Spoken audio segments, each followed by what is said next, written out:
qaytmayman. Ko'zimga Alloh nurni qaytarib berdi. Siz duo qildingiz. Ko'zimdagi ziyo nurni men Rasululloh sollallohu alayhi vasallamning hadislarini sahihini to'playman, qolaman deydi. Ona rozi bo'ladi. Nima uchun rozi bo'ladi? Buxoriylik yoshda ko'zi ko'rmay qolganda ona ham duo qilar edi. Yo Robbil alamin, farzandimni ko'ziga nurini qaytarib bersang, sening yo'lingda xizmat qilguvchi bo'ladi deb duo qilar edi. Biz qanday duo qilamiz?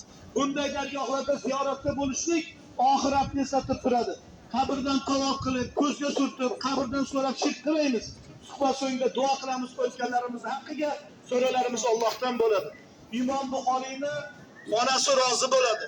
Imom al-Buxoriy bobomiz 16 yoshlik bola 42 yil arab diyorlarida qolib ketdi.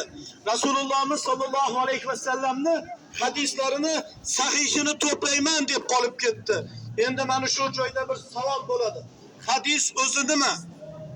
Hadis Rasulullohimiz sollallohu alayhi vasallamni aytgan so'zi, qilgan amali, kitob sharhiga keltirgan zot Buxoriy bo'ladi. Hadis aniq bo'lsa, nima uchun yana Imom Buxoriy hadis to'playman deb qoladi? Rasulullohimiz sollallohu alayhi vasallam tirikligida, hayotligida aytgan hadislarni kitob sharhiga keltirmadi. Qur'on oyatlari bilan aralashib ketmasin. Vafot etgandan so'ng hadislar qalbdan qalbga ko'chdi, og'izdan og'izga ko'chdi. Bizning davrimizga kelguncha hadislar buziladi. 20 mingdan ziyod hadis tarqab ketgan edi. Imom al-Buxoriy bobomiz 16 yoshlik bola 58 yoshgacha Arabistonda qolib 600 mingdan ziyod hadis to'playdi. 600 ming. 300 ming hadisni yod bilar edi. İçinden 7275 tasini ajratib Al-Jami as-Sahih kitobni oqozga Arabistonda ko'chiradi. Arab olimlari, ulamalari Imom Buxoriyni imtihon qilishadi. Imom Buxoriy arab davlatlarida qiyinchiliklarda bo'ladi, tuhmatda, fitnada bo'ladi. Duo qilardi, Allohim o'zingdan o'zgaga qilmagin muhtoj. Imom al-Buxoriy 1080 ustozdan tahsilda bo'lib 600 mingdan ziyod hadis to'plab 7275 tasini ajratib 58 yoshda yurti Buxoroga qaytib keladi. Marhamat yuramiz kelinglar. Qur'on tilovat qilasizlar, duolar qilasizlar. Mana shu qishloqning nomi eski Tahartang bo'ladi. Kelinglar, marhamat.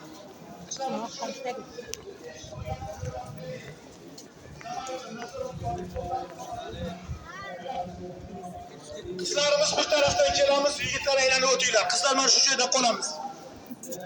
Yigitlarimiz bu yoqdan kelinglar. Onaxonlar bir tarafda qolinglar, yigitlar aylanib kelamiz. Yonimdan keling. Marhaba. Qizlarimiz meni qaranglar. Endi eshitinglar. Yigitlarimiz yaqin kelinglar. Bu tarafdan kelamiz. Imom al-Buxoriy diqqat qiling. 58 yoshda yurti Buxoroga qaytib keladi. Buxoroda Imom al-Buxoriyni xalq yaxshi ko'radi. Imom al-Buxoriyni Buxoroda xalq hurmat qiladi. 20 mingdan ziyod shogirdi ko'payadi. Lekin ko'rolmaslar chiqadi. Imom al-Buxoriyni Buxoroda Xolid degan podshosiga yomonlaydi. Podsho xalqingni olib qo'ydi, seni taxtingni olib qo'yadi. Taxtidan qo'rqqan podshoning ismi Xolid Buxoriyni saroyga chaqirtiradi. Sen xalqqa dars bermaysan, saroyga kelasan, menga, farzandlarimga tanho dars berasan deganda Imom Buxoriy yo'q deydi. Ilm izlab boriladi. Beshikdan qabrgacha dedi. Men ilmni islom diyorida 40 yildan ziyod yurdim. Ilmni orqasidan quvdim. Olgan ilmlarim senga sotmayman, saroyingga bormayman. Ilm kerak bo'lsa kel, xalq bilan birga ilm olasan deganda podshoning ismi Xolid bir masalada noto'g'ri dars beryapti deb tuhmat qilib kelishmasdan qoladi. Imom al-Buxoriy Buxoroni tark etadi. 20 mingdan ziyod shogirdi bor, xalq yaxshi ko'radi. Xalqim meni deb urushmasin, Buxoroda behuda qon to'kilmasin deb Poykentga, andan so'ng Samarqandga yo'l oladi. Nima uchun Samarqandga keladi? Bu qishloqning nomi eski Tahartang bo'lgan. Buxoriyning shogirdi G'olib ibn Jabroil bo'lgan. Imom al-Buxoriy shularnikida qo'nim topdi. G'olib ibn Jabroil shogirdi shunday xotira qiladi. Men ustozim Imom Buxoriyni tahajjud namozida duosini eshitgan edim. Imom al-Buxoriy duo qilgan ekan. Yo Robbil alamin, meni bu yorug' dunyoda qilayotgan ishim qolmadi. Omonatingni olgin deb duosidan so'ng 3 oydan so'ng vafot qilgan ekan. Ramazon oyini deydi 30 kun ro'zasini tutdi deydi.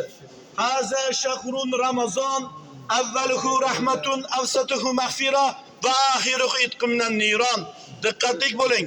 Ramazonning 30-kunida do'zax eshigi bekiladi, jannat eshigi ochiladi. Ramazonning 3-10 kunlikka shunday va'da bor. Buxoriy Ramazonning 30 kun ro'zasini tutdi. Bu kunisi hayit namozi o'qilindi. Peshin namozdan so'ng shu qishloq qabristonining o'rtasiga dafn bo'ladi. E'tiborli bo'ling, 1000 yilcha ziyorat bo'ldi. Vaqti bilan ta'mir obodlar qilindi. 1956-yillari sobiq Indoneziya prezidenti Sukarnoning Moskva rahbariyati chaqiradi davlat shartnomasi uchun. Keladi Sukarno, mehmonxonadan joyni oladi. Dasturlar ko'rsatilganda Sukarno hammasini chetga suradi. Meni qalbimda boshqa narsa bor. O'rta Osiyoda Imom al-Buxoriyning qabri bor. Men o'shani bir ziyorat qilayin. 42 yil arab diyorlarida bo'ldi. Al-Jomi as-Sahih kitobda kitobchalik keltirdi. Vatanga muhabbati bilan kelib qo'ydi. Dunyo musulmonlari izlab turibdi, lekin u O'rta Osiyoda dedi. Mana yigitlar ilova qilib turibdilar. Mana oq-qora rasmlar suhbatdan so'ng sizlarga tarqatishadi, olinglar. Ziyoddin qori, Muftiy Hazrat, Indoneziya prezidenti Sukarno rasmlari. Indoneziya prezidenti Sukarno bir hafta mehmonxonadan chiqmaydi. Yo men ziyoratga olib borasiz, yoki men Indoneziyaga qaytib ketaman, dastur bilan kelaman, majbur olib borasiz. Shunda Sovet rahbarlari O'zbekiston muftiysi Ziyoddin qoriga telefon qildi, so'radi. Buxoriy kim?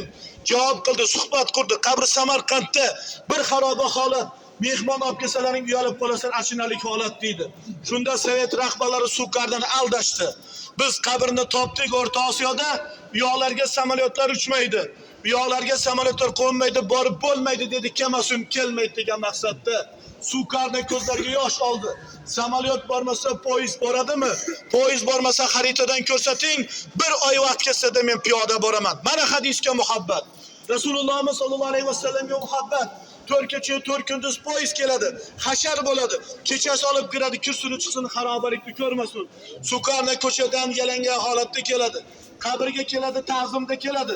15 minut ruxsat bergan edi, 10 soat qolib ketdi. Tonggacha Qur'on xatm bo'ladi. Tong yorishni ko'rsa hamma joy xaroba. Yig'ladi musulmonlar, bu zot Imom Buxoriy bu. Dunyo izlab tursa-da hokini xor qilibsilar. Kerak bo'lmasa menga beringlar yoki sotinglar. 1 kilo tuprog'iga 1 kilo tilla berayin. Ko'rsatinglar, kovlab olaman, tonna chiqsa tonna tilla berib diyorimga olib ketayin. Masjid bo'ladi. Har kuni haqqiga duo ruhshat bo'lib bering. Shunda Muftiy Ziyoddin qori, biz sizga bersak kelajak avlodga nima deymiz? Shunda Sukarno o'zini ehson qiladi. Meni hissamni qo'shing, tahoratxona qiling, endi dunyo keladi. Yillar o'tdi, butun dunyo kela boshladi. Mavlud bilan obod bo'ldi. Mana bugungi kundan gapirayotgan bo'lsak, muhtaram yurtboshimiz tashabbusi bilan, Buxoriyning hurmati uchun, sharqona san'at bilan, milliylik bilan mana shunday go'zal masjidni barpo qilib, duo qilishlik sizlarga nasib bo'ldimi? Bu dargohni ziyorat qilgan har bir inson tom ma'noda baxtiyordirlar. Ziyoratga keldikmi, odoblariga rioya qiling. Qabrdan tavof qilmang, ko'zga surtmang, shirk amal qilmang. Kimni duo qilamiz? Mana shu dargohlarni obod qilishda bosh bo'lgan muhtaram yurtboshimizni duo qilamiz. Ustalarni duo qilamiz. Rasulullohimiz qabrlarni ziyorat qilinglar, oxiratni eslatib turadi dedi.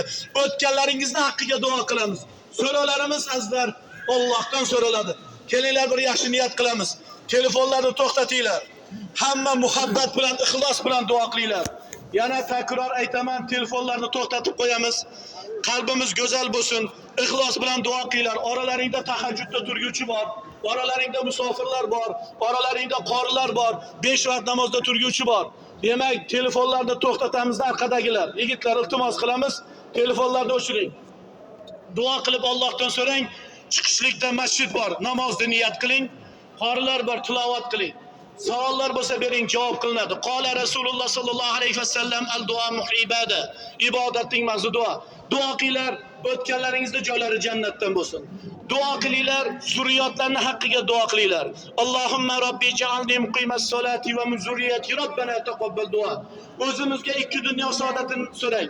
Robbana atina fid dunya hasana va fil oxirati hasanatan va qina azabannar. Duo qiling, jumla mu'minlar haqqidan so'rang. Mana oramizda baxt talab, farzand talab, ilm istab turgan tijorat, nimaiki so'ralar, Alloh mukofot bersin. Endigi kelishligimizda Mana shu dargohlarga Alloh shukrona yetkazsin. Bu dargoh faqat ziyorat qilayotgan joy bo'lmasdan, o'sayotgan, o'nayotgan yosh avlodlarimizni barkamollikda tarbiyat qiladi. Diyorimizni dunyoga tanitadi. Duo qilaylik, Alloh safarlar xayrlik, barokatlik, duolar mukofoti bo'lsin. Alloh mana shu dargohda qilingan duo ehsonlarni Alloh dargohida qabul aylasin. Aziz ziyoratchilar, xizmat haqlari, press-kurant dastur bor. Press-kurant dastur bor, himmatlaring olib qolinadi. İmkoniyatlar bo'lsa niyat qilinglar, duo qilinglar. Assalomu alaykum va rahmatullohi va barakatuh. Xush kelibsizlar. Xizmat haqlari o'zimiz olib qolamiz. Kassaga berayotgan joyimiz bor. Albatta himmatlaring yaxshi niyat bilan onalar, opalar, akalar, Alloh rozi bo'lsin. Hoji aka, Alloh iymoningizni mustahkam qilsin. Ikki dunyoingiz obod bo'lsin, omonatdor bo'linglar, duo qilinglar. Hojona o'ng tarafdan o'tasizlar, mayli, kitobchalar berishadi. Sog' bo'linglar. Mayli, hojona iymoningizni mustahkam qilsin. Alloh rozi bo'lsin, duo qilinglar. Duo qilinglar. Mayli, hojona omonatdor bo'linglar, duo qiling. Xoraka, Alloh rozi bo'lsin, sog' bo'linglar. Mayli, sog' bo'linglar. Organlar o'zimizga 30 ming so'm, organlar 30 mingdan o'zimizga berib o'tasa, yo'qmi buklet hammasida bor.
Нет, слушай,